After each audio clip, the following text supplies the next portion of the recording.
Good morning, everyone, and welcome to CSL. I am Reverend Skip Jennings, your Associate Minister. I always say that there's no place like CSL where you are free to say the word gay. Yes. Here at CSL, we have 7 core values, and they are love, healing, oneness, abundance, spiritual growth, service, and diversity. Today we're going to focus in on spiritual growth. We have a great book that we're reading this month. It's called Universal Human, and it's by Gary. It talks about how we are multi-sensory beings. That is what Gary Zukav calls an evolution. I believe that spiritual growth is about recognizing that we are evolving. We're a part of a universe. Some people call it God. I call it love, that is always expanding more of itself. So true spiritual growth is waking up to your divinity, waking up to who and what you are. You're a divine emanation. And it requires an acronym I like to use called FLOW. Some of you know what FLOW stands for. F is for faith. Have faith that your spiritual development and growth is happening now. L is for love. Love yourself through each and every step of your evolution. O, be open to have a new experience. When we are having a new experience in God, we begin to expand. And W, be willing. Be willing to do the work so your spiritual growth takes place. The growth we like to talk about is meditation, prayer, gracious giving, fellowship. These are all the things we must be willing to do to cultivate our spiritual growth. Today, our core value is spiritual growth. Namaste.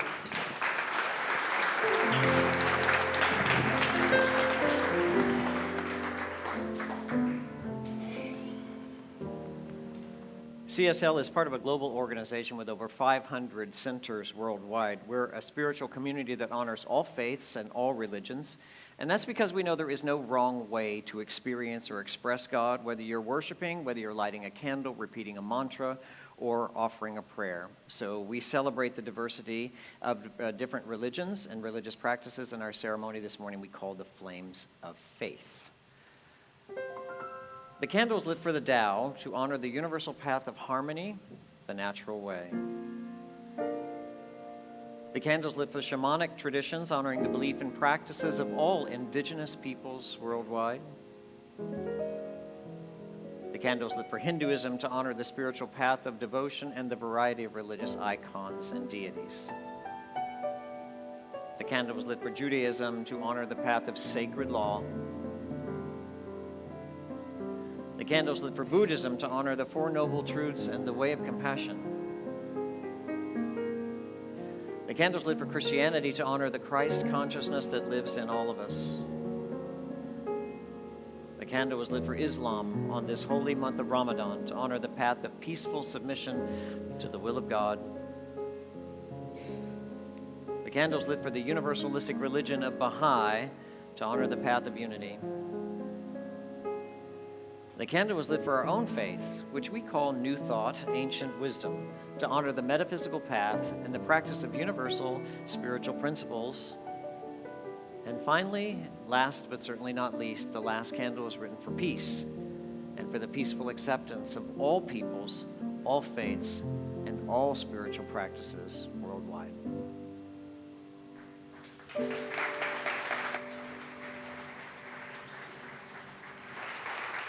Reverend Skip, you ruined my surprise. I was going to come out today, but now you've already said gay, so can't wait till June, Pride Month.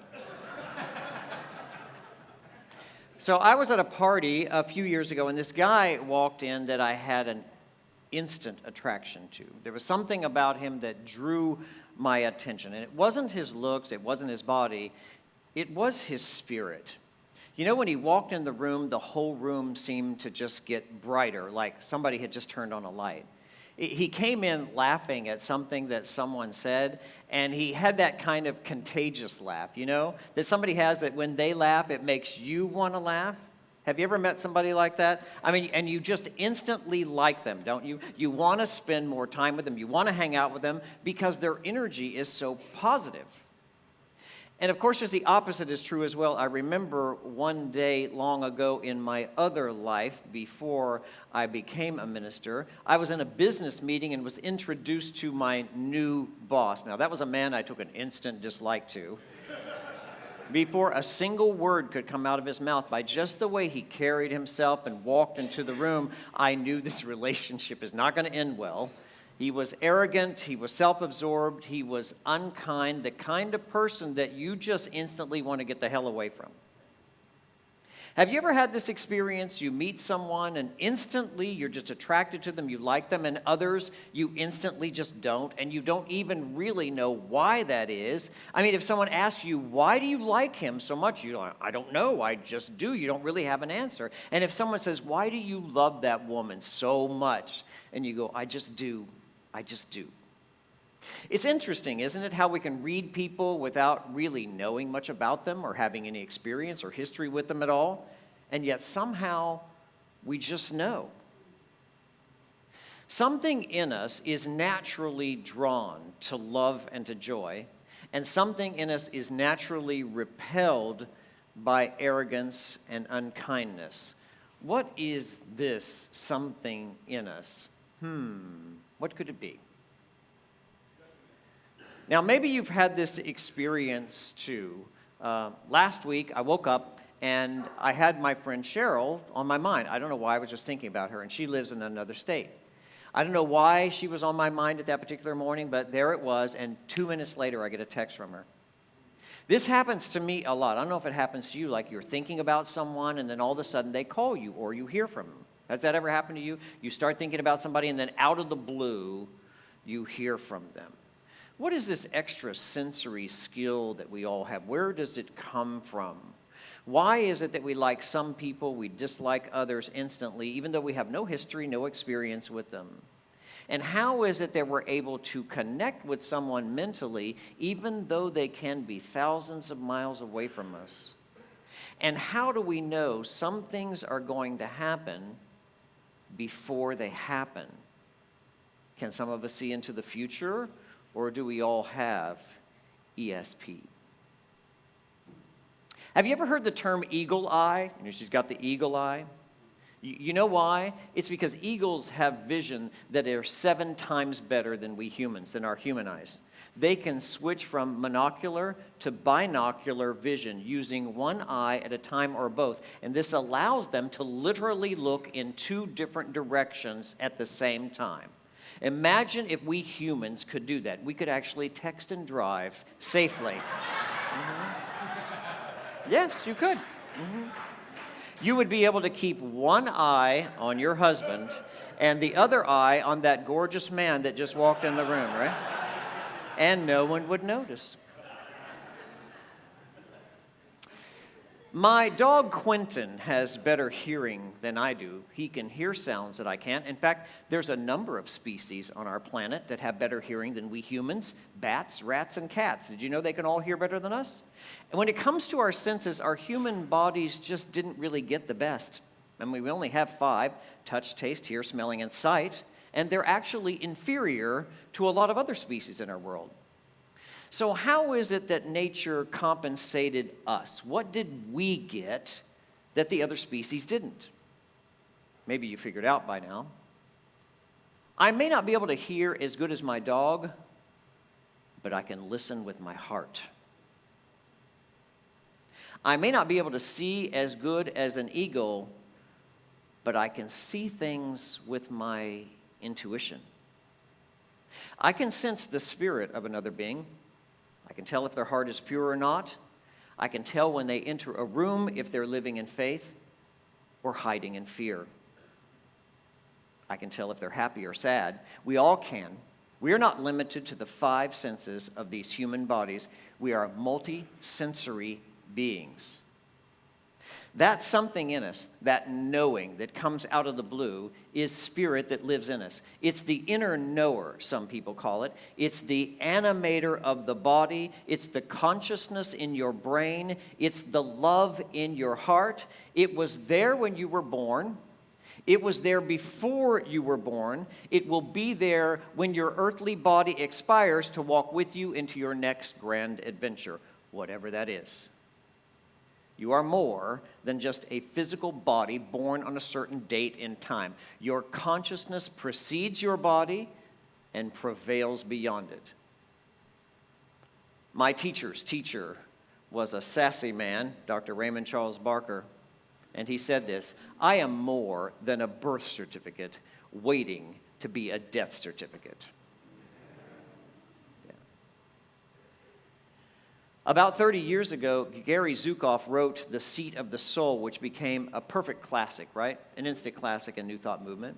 In his new book, our book of the month called Universal Human, he wrote this: "You are a powerful, creative, compassionate, and loving spirit that has chosen to participate in the evolution of the human species.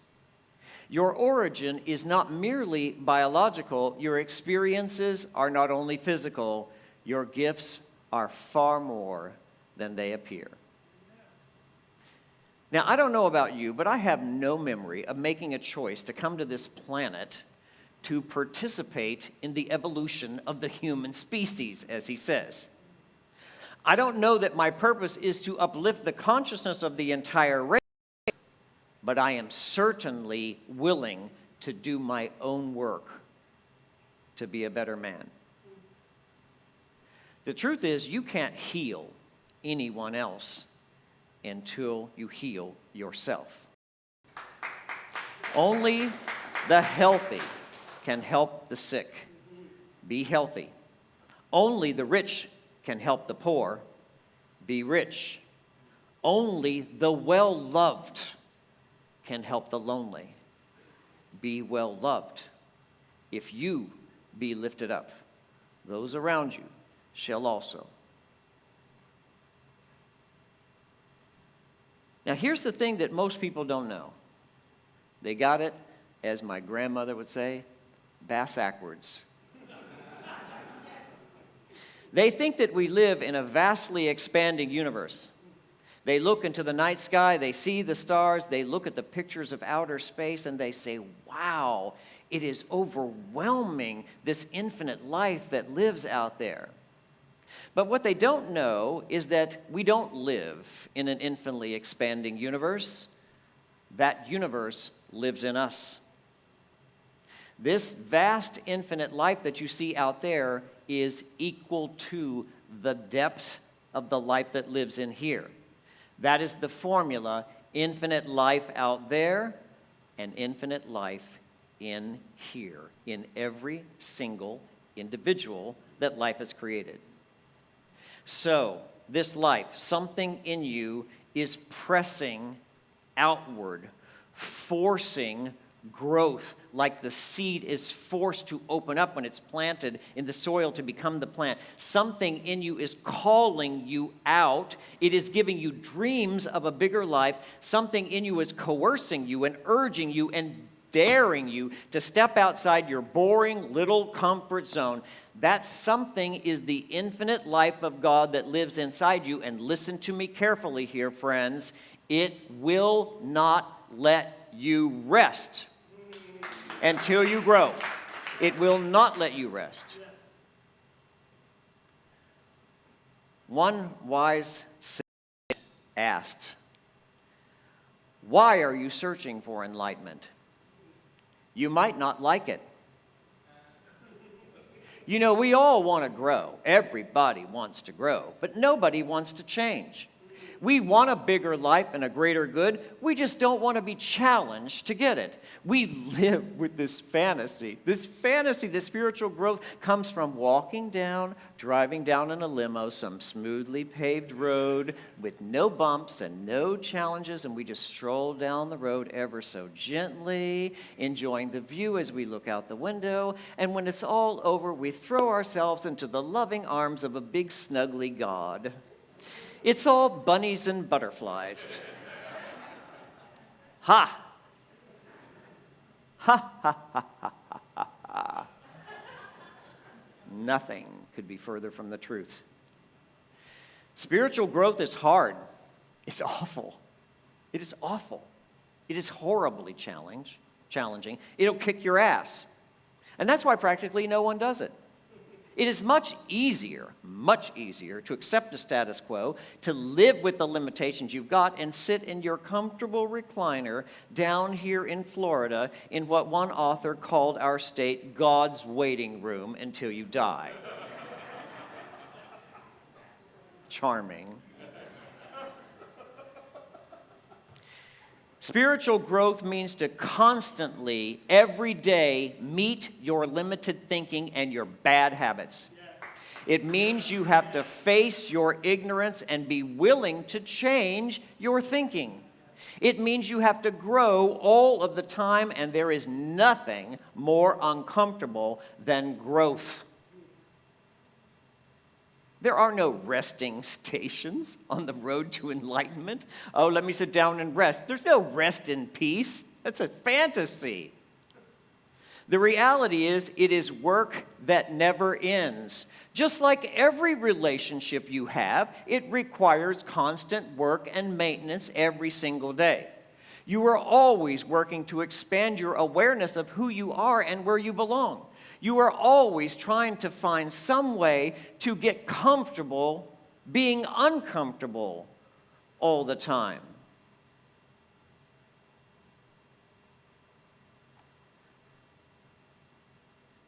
You know what our biggest challenge is on this road to spiritual growth and awareness and enlightenment? You know what the hardest thing is? Because we come from religions that tell us we are worthless sinners, and we live in a world of unconscious, fearful people, self-worth, that's the hardest thing.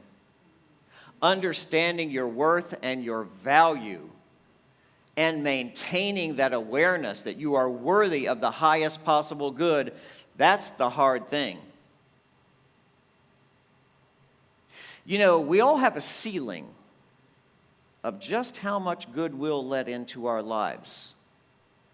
And that ceiling is tied directly to how much good you believe you are worthy of having in your life. This is how you can check your self-worth barometer. It's how you can measure your spiritual growth. How much love will you let into your life?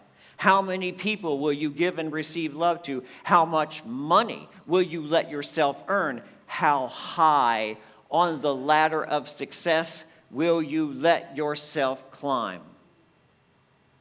Listen to me, this is important. One day, if you stay on this path, on this rocky road to enlightenment, you will reach the ceiling of what your consciousness will allow.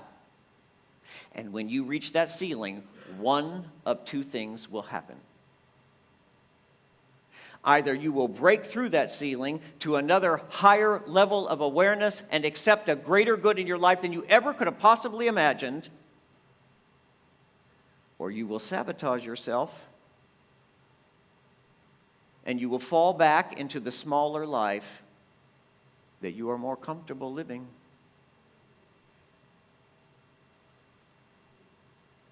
We all watched this play out on the Academy Awards this past week. Right there in front of 15 million people. Will Smith was about to take his place, his rightful place, by the way, of only 4 other black actors who received an Oscar for Best Actor in a Leading Role. Sidney Poitier in 1963, Denzel Washington in 2001, Jamie Foxx in 2004, and Forrest Whitaker in 2006. He knows he's got it. He knows he's got it. He's at the pinnacle of his career. He's reached the top, that top ceiling of his worth and value. And what happens? He does the unthinkable. He sabotaged himself in an act of violence against another black man. No mistake, Chris Rock. What was he thinking, people ask. He wasn't thinking. He wasn't consciously acting. He was unconsciously reacting. He had reached the ceiling that I'm talking about, the highest possible good that you will ever permit or allow into your life. The day his biggest dream was about to come true, and he sabotaged it.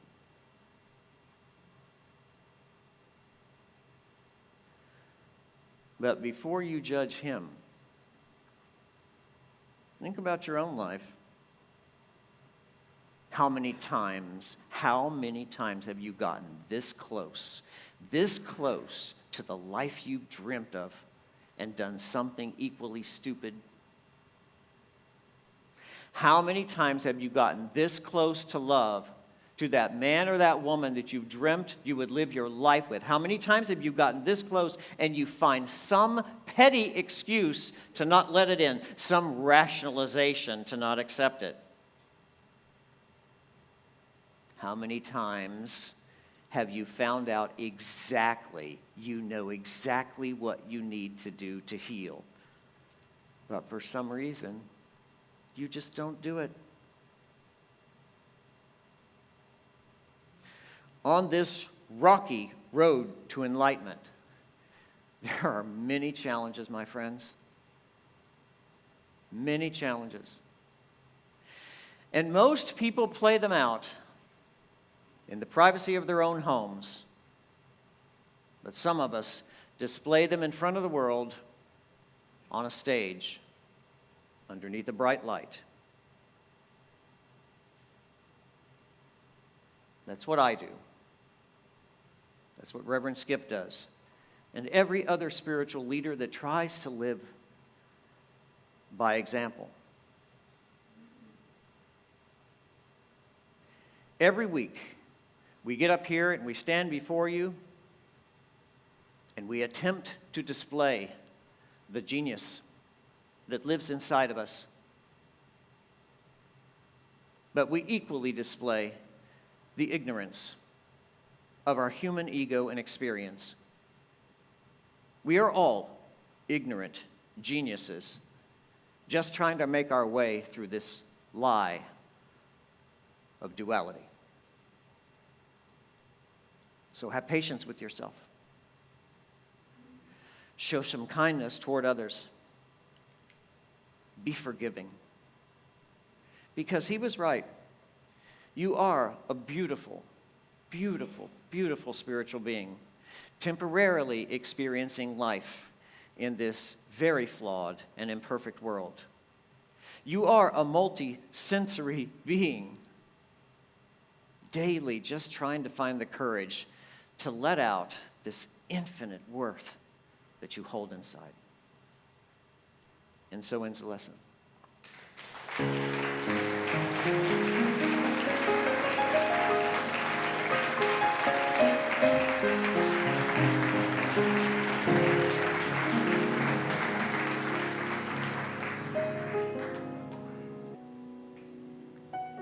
When I first came here, what I was really attracted to was our manner of prayer. I was most attracted to a God that we believe in that is not a deity that lives apart from us, but an indwelling presence. And having an indwelling presence, the source of all good, my next spiritual practice became meditation. We come together every week to sit in stillness and meditate together, to be able to sense the beauty that lives inside of us, the awareness that ignites our minds, the heart of love. Let's close our eyes and be together now.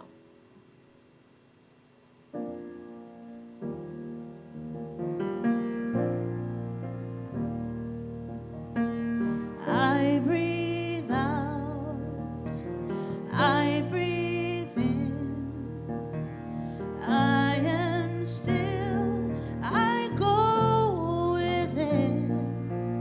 When I quiet my mind, in a stillness I find. Spirit,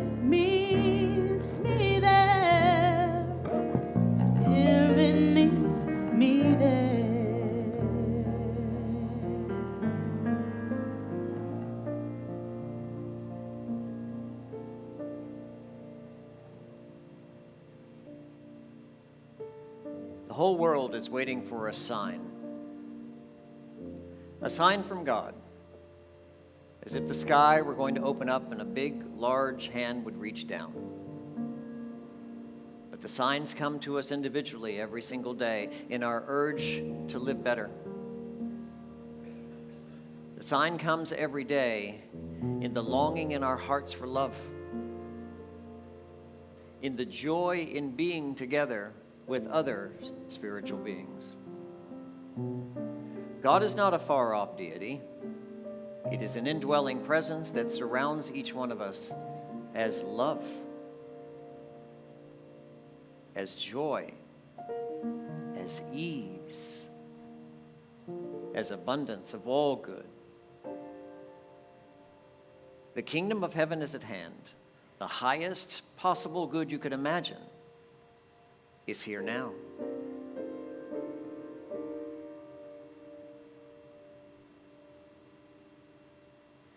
Let's take some time to set aside our small thinking, our low estimations of our worth and value that we have been convinced by the world to accept.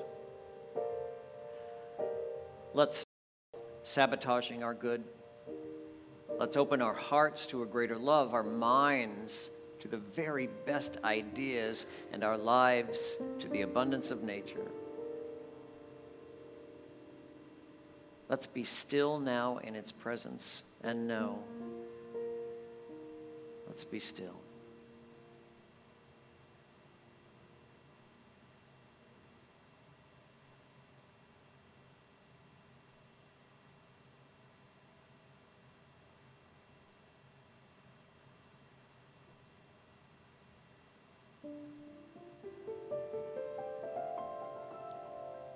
It's a new day, a new opportunity for good. It's a new page in the book of your life. You can turn the page and leave the past behind. You can start anew. Just because you decide to. Because it really is true that God is your source. God is your power. And you, my friend, with you in truth, no matter what life appears to be, all is well. All is well. And so it is.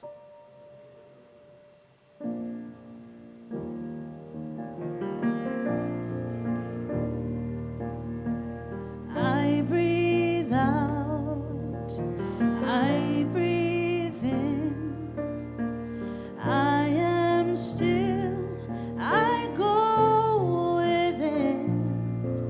When I quiet my mind, in a stillness I find. Spirit meets me there, Spirit meets me there.